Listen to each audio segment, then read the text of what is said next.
And his immediate response is like that of Moses to God who called him.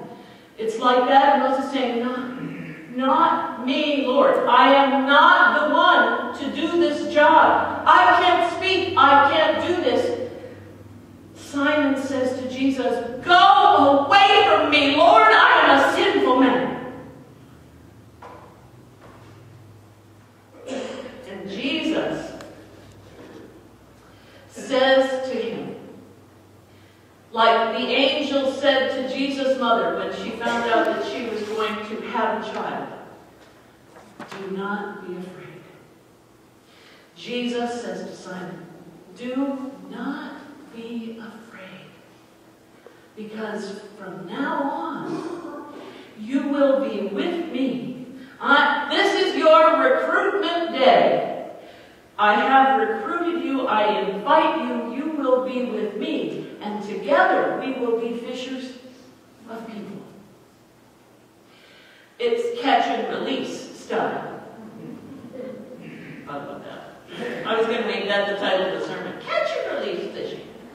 We are going to fish for people, and we are going to set them free, set them at liberty. We are going to free their minds and their souls. We are going to give them the good news together, you and I. And oh, yeah, James and John, if you want to come along, come on ahead.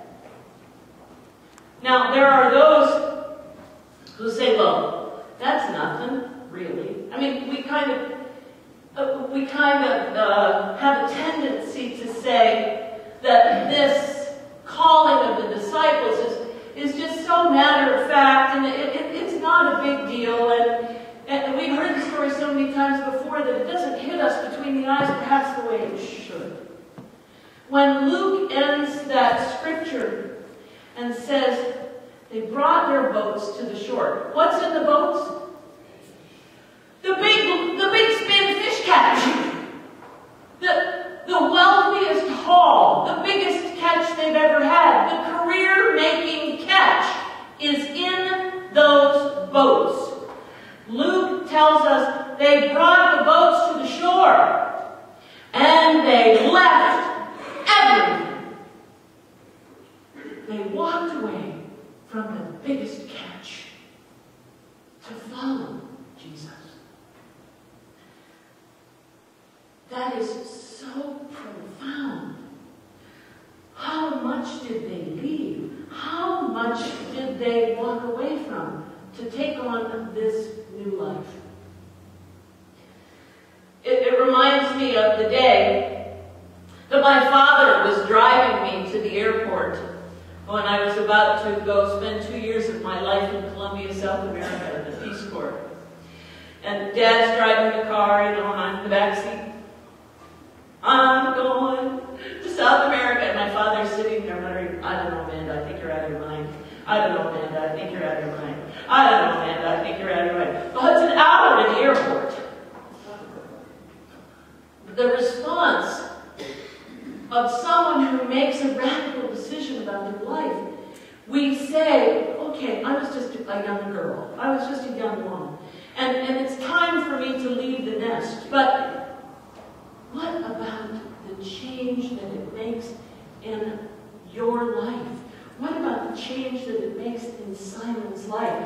What about the change that it makes in his mother-in-law's life, in his wife's life? What about James and John, who we hear in another gospel have a dad that they work for? What about the change in that business? And how many people are affected by that change? How radical the decision is to follow. Now, none of us probably can even imagine how radical a decision it would be for us to follow in that way. Nevertheless, we are called to do that. We are recruited to be different. We are recruited to change who we are, change our lives by following. When making a decision to be a follower of Jesus Christ. We, like Simon, okay, maybe we're not going to give up the big catch, but like Simon, We are invited as followers to be fishers of people. Catch and release. Catch and release.